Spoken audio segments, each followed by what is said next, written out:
Bien.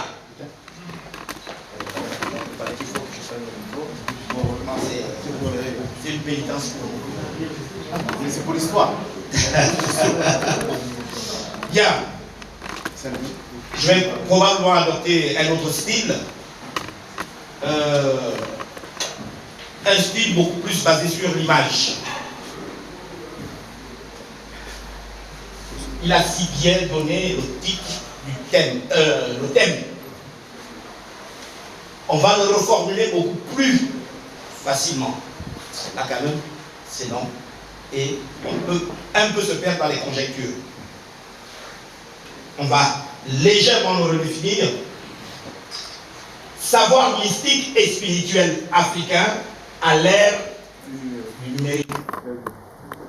Faut-il repenser nos secrets? Voilà comment on va le restructurer.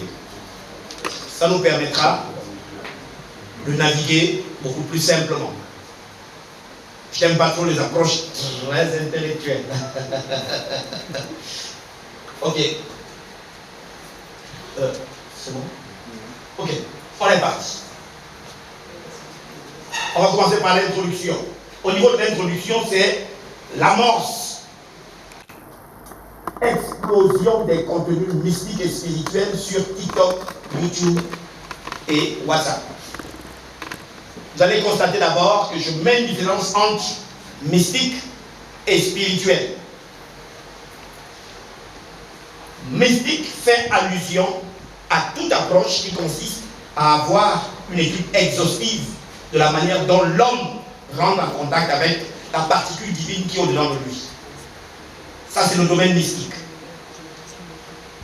Et le domaine spirituel, c'est justement le contact avec l'esprit, mais le contact avec ce qu'on appelle Dieu, mais à travers les agents intermédiaires et ses différentes manifestations. Voilà pourquoi j'ai précisé explosion des contenus mystiques et spirituels sur TikTok. Qu'est-ce qu'on constate? On va d'abord planter le décor. Le constat, c'est que actuellement, dans les réseaux sociaux, c'est une course effrénée vers le nombre de vues. Ça veut dire simplement que le contenu peut ne pas avoir même de l'importance. Tant que ça crée du buzz et crée le nombre de vues, ça va. En fait, on navigue dans ce contexte-là. Il est bien de le préciser. On continue. Bien. Le constat. Rupture entre tradition du secret et culture contemporaine de l'exposition. Là, on est dans un contexte de secret. Les connaissances se transmettaient, même pas de façon secrète, de façon confidentielle. Quelle est la différence qu'on met entre la confidentialité et le secret? Le secret peut ne pas être donné. La confidentialité, elle est par contre réservée à une proportion prête à recevoir la connaissance.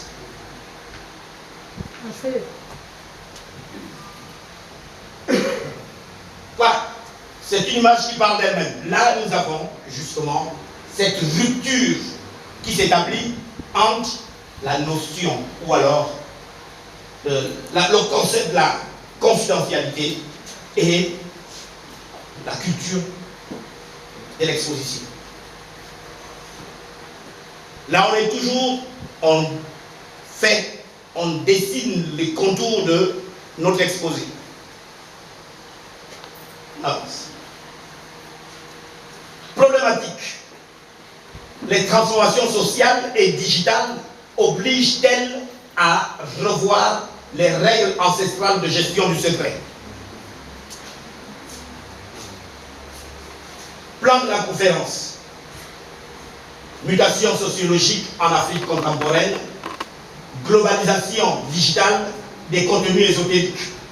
La place traditionnelle du secret dans les sociétés africaines. Faut-il réévaluer les interdits traditionnels vers une approche équilibrée? Quel modèle pour l'avenir? Donc nous allons commencer par les mutations sociologiques en Afrique contemporaine. Qu'est-ce qu'on peut constater? On constate simplement que nous n'avons plus les configurations des villes d'avant ou des villages où, par exemple, le temple était au centre du village. Là maintenant, nous avons une urbanisation, mais dense de nos villes. Elles s'élargissent. Non seulement les villes s'élargissent, mais la mobilité est devenue quasi. On ne peut pas de commentaire là-dessus. Vous êtes aujourd'hui habitable, demain vous êtes en Chine, sans problème. Avec tout le cortège de connaissances que vous pouvez emporter en Chine. Et naturellement, l'interconnexion. Vous êtes dans les fins fonds de Kulamutu, vous pouvez recevoir un enseignement venant de Chine. Ces trois éléments sont en train de se corréler de telle sorte que nous avons un contexte qui a complètement changé. On continue. Accès massif aux réseaux sociaux, ça c'est clair. Vous voyez, là vous avez Twitter, vous avez Facebook, vous avez YouTube. Tout le monde est connecté. Ça veut dire que vous recevez l'information quasiment en temps réel. Vous avez un maître qui peut parler en Chine et vous recevez ici en direct tout ce qu'il donne comme enseignement. Il y a un boulevard pas possible qui favorise l'échange des connaissances. Naturellement, tous ces facteurs-là vont modifier les rapports entre le maître et l'élève. Donc le rapport du sacré va forcément subir une influence. Là vous avez, dans nos écoles traditionnelles, le maître qui est avec son élève, qui lui transmet les connaissances relatives au kori, au jeu des kori, qui est une science mais magnifique, et dont j'ai fait la démonstration ici, que ces jeux de kori ne peuvent pas fonctionner si on ne tient pas compte des principes fondamentaux de la physique quantique. J'ai bien expliqué en quoi est-ce que le jeu des kori induise automatiquement l'application des principes de la physique quantique pour que nous arrivions à un résultat probant. On a fait cette conférence ici.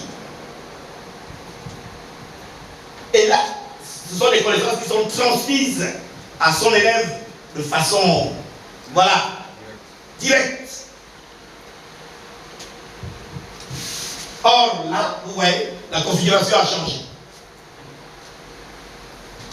Je me souviens encore, pas plus tard qu'hier, j'ai un élève égyptien mais qui vit à l'Angleterre.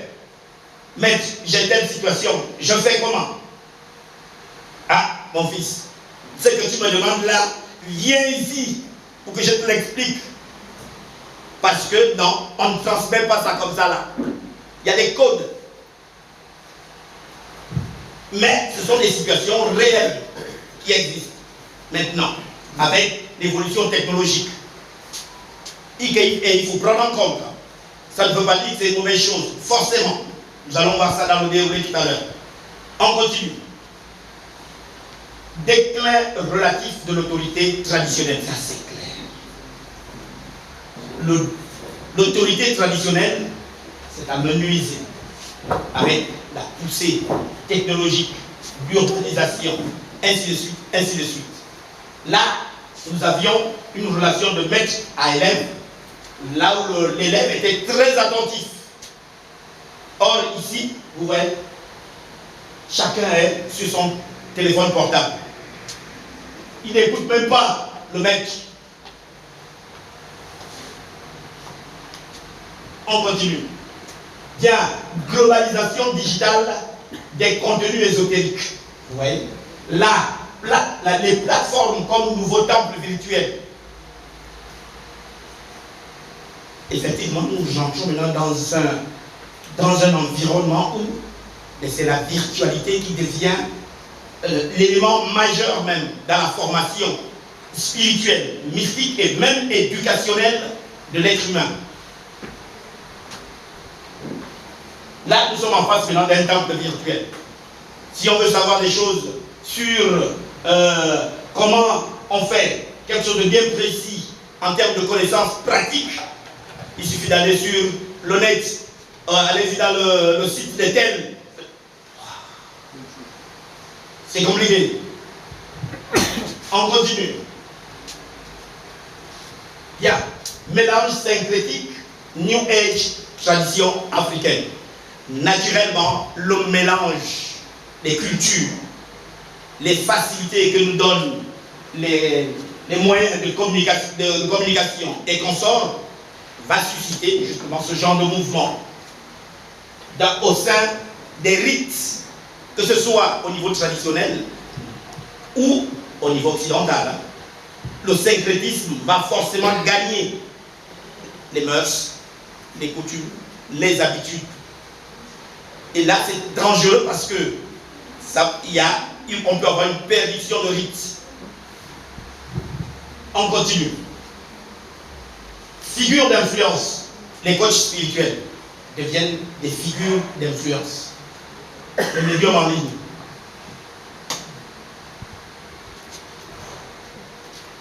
Les risques des informations dérivent, marchandisage. Ça, c'est clair. C'est le grand risque encouru par rapport à ces situations. Les désinformations, parce que c'est celui qui a 10 000 vues qui sera considéré. Alors que Maître Moulema, parce qu'il n'est pas suivi, s'il dit quelque chose d'authentique, de réel, on ne va pas le suivre. Parce qu'on est dans une course des plus grands nombres de vues. Si lui a 15 000 vues, ça signifie que ce qu'il dit est vrai. Ce qui n'est pas du tout vrai. Qui n'est pas du tout fondé. Faut-il réévaluer les interdits traditionnels? On va maintenant rentrer dans les arguments favorables à une réévaluation des interdits traditionnels. Adaptation aux nouvelles générations. Effectivement, dans la transmission des connaissances, il faut tenir compte. Il faut maintenant en tenir compte. On ne peut pas faire fi. Il faut tenir compte des nouvelles approches technologiques pour la transmission de nos savoirs, que ce soit au niveau mystique, au niveau spirituel ou au niveau éducationnel, traditionnel.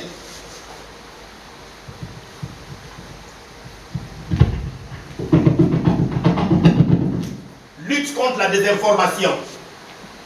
Effectivement, là, parmi les éléments positifs, ça nous donne la possibilité de lutter contre la désinformation. Parce que vous savez, la masse d'informations balancées dans les réseaux sociaux qui deviennent les instructeurs des élèves, des disciples et consorts, crée forcément beaucoup de mal. Et à ce moment, on a besoin des personnes qui vont désinformer tout cet ensemble de réseaux-là, désinformer, donner la bonne information. Je prends un exemple. Lorsque je parle du domaine en griffe de Mimbal, je trouve inacceptable que quelqu'un qui s'est initié 2 ou 3 fois, qui est en Chine, ce soit lui qui en parle. Mais pourquoi cette situation va prospérer? Peut-être parce que Maître Moulema, qui est un grand mimal, n'a pas eu la possibilité de faire un exposé, expliquer ce que c'est et ce que ce n'est pas. On continue. Modernisation de la transmission. C'est encore un point positif. Cela veut dire, au niveau de la transmission, il faut maintenant en tenir compte. C'est ce que ça dit. Il faut tenir compte des outils modernes pour transmettre. On ne peut plus faire fi, ce n'est plus possible. On doit tenir compte que les technologies ont évolué. Il faut les utiliser pour transmettre. On continue. Et naturellement, là, il faut aller dans la documentation et sauvegarde du patrimoine. Quand on parle de documentation, par exemple, avec un certain nombre d'autres maîtres, on a commencé à tout documenter. Une consultation, par exemple, il faut un document qui permet à celui qui est venu se faire consulter, même dans 1 an ou 2 ans, d'avoir les données qui ont été transmises grâce à la consultation. Il doit pouvoir retrouver ça même 1, 2, 3, 4 ans après. Mais qu'est-ce qui va se passer là? On va utiliser les technologies, créer des bases de données informatiques. Il revient dans 5 ans, il suffit de taper un code, tac, le nom, il donne le nom, ça ressort. On utilise la technologie.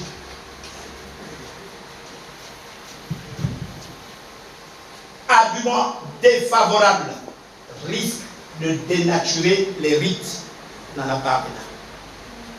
Le grand risque de cette trop grande poussée du développement de ces outils, réseaux sociaux et consorts, la dénaturation des rites.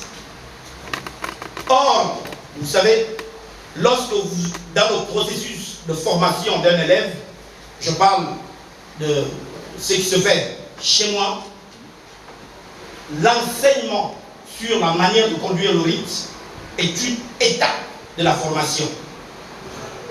Et il doit pouvoir respecter cela stricto sensu, comme vous lui avez transmis cela.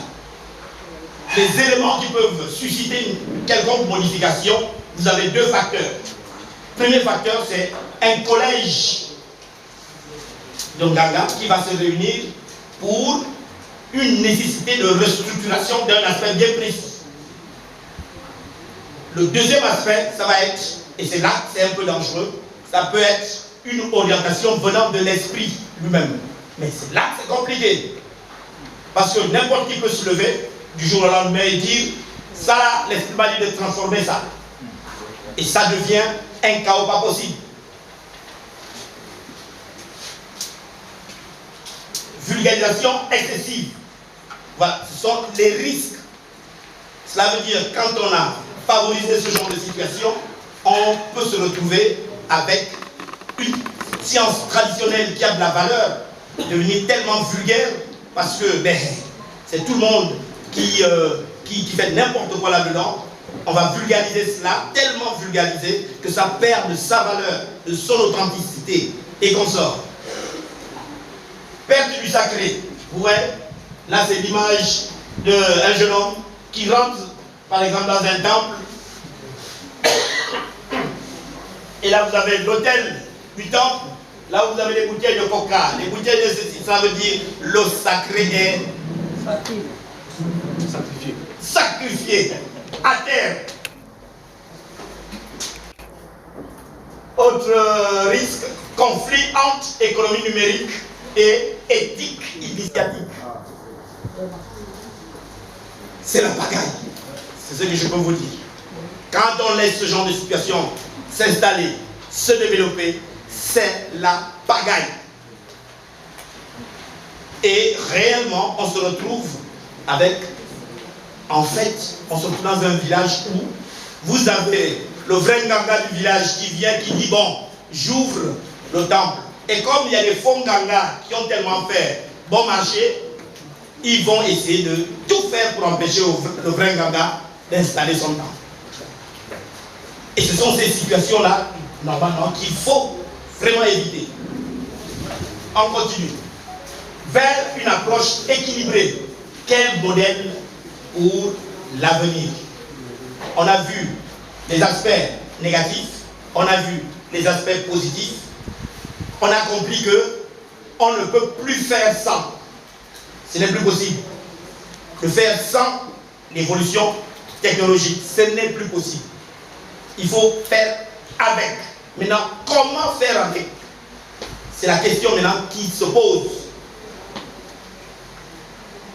Définir ce qui peut être transmis publiquement. Et ça, on est en train de perdre cela.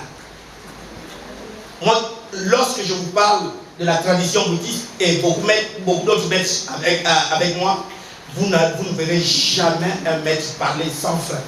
C'est pas possible. Vous ne verrez jamais, je dis bien jamais, un maître parler sans frein. Ça ne se fait pas. Il y a des choses qui sont pour le public. Il y a des choses qui doivent rester absolument confidentielles. Et que vous transmettrez à l'élève qui sera assis avec vous, comme vous avez vu là.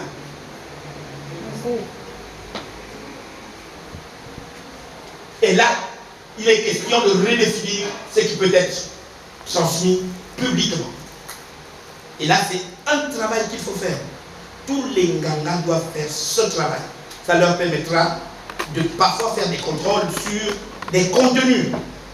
J'ose espérer qu'un jour, on aura dans ce pays le Conseil national des rites et traditions qui veillera sur le contenu, les contenus en matière spirituelle et mystique en République gabonaise. Il faut qu'on soit capable de dire ce genre de contenu, non. Je vais vous prendre un exemple. Il y avait un aîné dans les émissions qui donnait des différents rites pour aller rencontrer les sirènes à la plage. Est-ce que vous trouvez ça normal? Vous avez là-dedans des gens qui n'ont aucune maîtrise de ces rites-là, qui vont aller faire pour essayer. Il va essayer. Et quand il va essayer, la folie s'ensuit après. Il y a des choses qu'on ne balance pas dans le public. Quand on le fait, on est un fou. Lâché dans la nature. Il existera toujours des enseignements pour le public et des enseignements confidentiels. C'est cela. On continue. Et là, vous voyez, vous avez l'ensemble des éléments qui peuvent faire l'objet d'une publication. Et ensuite, en bas, vous voyez, ne doit jamais être divulgué. Protégé par les initiés. C'est cela. Ça doit toujours, il doit toujours en être ainsi, pas autrement. Et vous avez là celui qui pense à coucher ces éléments-là sur un support pour une divulgation. On continue. Voilà. Patrimoine traditionnel ésotérique.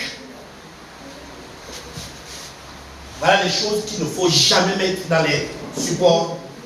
Vous avez les mots de passe et signes de reconnaissance. Vous avez les rituels initiatiques, mystiques et spirituels. Vous avez les sciences des ancêtres, forces invisibles. Vous avez les incantations sacrées. Ce que nos frères, par exemple, au sud, appellent le popi quand ils sont en train de faire leur rituel. Ils balancent des incantations. Ce sont des choses qui ne se balancent pas dans les médias. Non. Et vous avez la pharmacopée niveau 2. Pharmacopée niveau 1, c'est quoi? C'est bon, comment on soigne une plaie. Niveau 2, c'est quand ça commence à être métaphysique.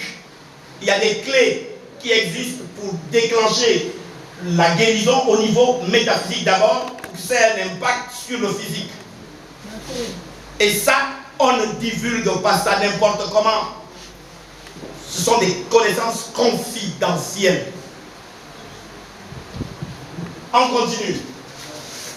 Ça, c'est le patrimoine ésotérique, donc confidentiel. Maintenant, patrimoine exotérique, ça veut dire qu'on peut mettre dans les grandes masses des outils, des moyens de communication. Vous avez la sagesse et éthique. Voilà, ça on peut enseigner cela. Vous avez les mythes et légendes, ça peut s'enseigner, ça peut se divulguer.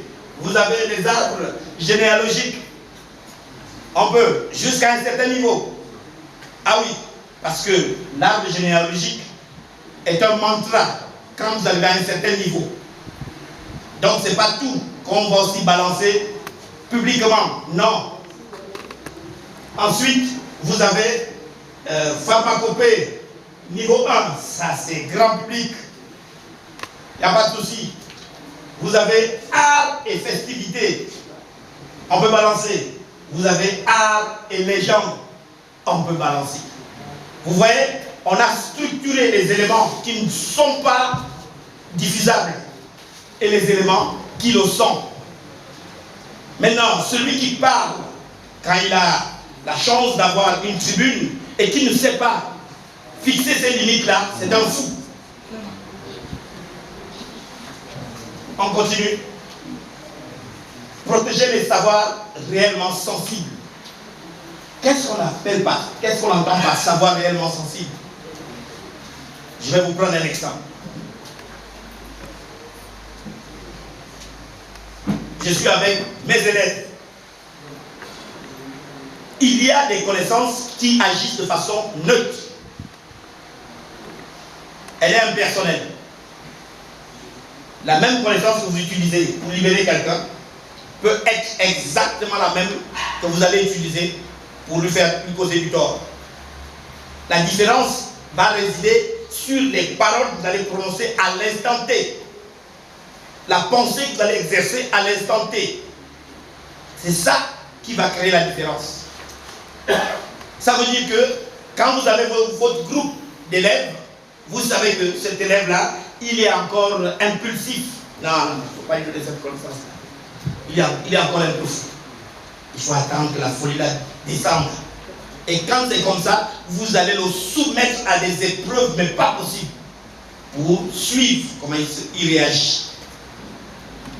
Au fil des temps, vous voyez qu'il réagit maintenant correctement, vous pouvez l'appeler pour lui dire, vous voyez telle connaissance, voilà comment on fait ça. Or, ça là, vous ne pouvez pas mesurer cela ou évaluer cela à travers le net. Quelqu'un qui est en Chine, vous pouvez lui transmettre la connaissance, il peut savoir quoi faire. Mais est-ce que vous avez eu le temps de l'observer, voir ses réactions, voir son comportement, quand il est fâché, comment il réagit, quand il est dans de bonnes dispositions, comment il réagit, qu'est-ce qu'il est capable de faire? Tout cela, le maître doit pouvoir évaluer cela parce qu'il vit au quotidien avec son élève.